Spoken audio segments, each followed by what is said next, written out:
Welcome to Đồng Nai Radio and Television Station. Here are the news today. Transfer pricing and tax avoidance are occurring in many countries around the world, including developed countries. Therefore, the Ministry of Finance has just said they will focus on inspecting industries with large signs of tax risks. Operations of multinational corporations and domestic private economic groups are increasingly complex and sophisticated. This is a common difficulty and challenge for tax authorities of all countries. Vietnam's tax industry aims to combat tax loss, limit abuse of tax evasion, and combat profit transfer while still attracting foreign investment. The Ministry of Finance will focus on inspecting industries showing signs of large tax risks, such as transfer pricing and disposing in corporations with many members enterprises.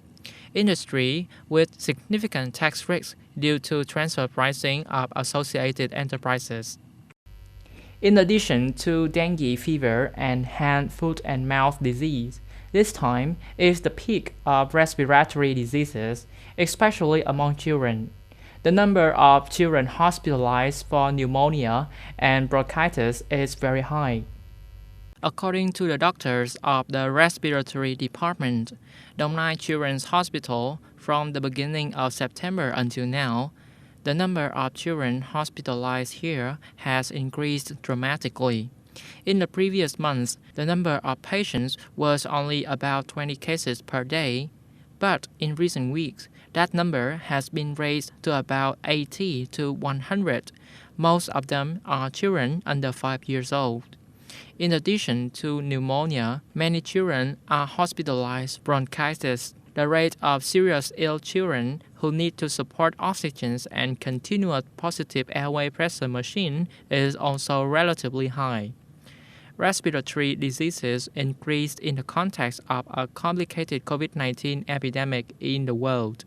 The hospital and health facilities in the province have strengthened the screening and proactively took samples to screen for SARS-CoV-2 symptoms and pneumonia.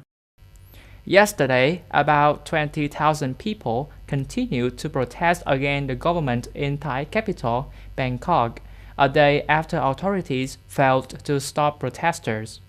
Protests have paralyzed traffic in Bangkok.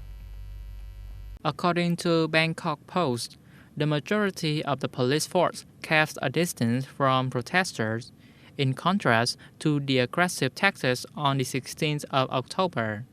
However, the police also arrested one of the protest leaders, Panapong Jadnok. By around 20:30 local time, traffic was gradually returning to normal when the protester returned home. Previously, protesters asked Prime Minister Prayut Chan-o-cha's government to quit, reform its constitution, and end acts of harassment of government critics.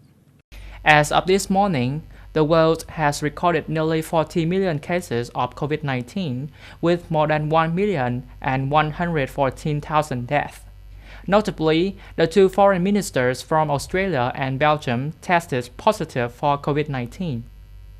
The foreign ministers of Australia and Belgium have both tested positive for coronavirus after attending a meeting with European Union colleagues this week.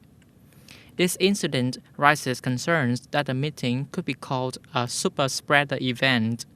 Foreign Minister Alexander Schallenberg and Belgian Foreign Minister Sophie Wilmès sat next to each other during a meeting of the EU Foreign Affairs Council on the 12th of October in Luxembourg, a spokesman for the Australian Foreign Ministry said.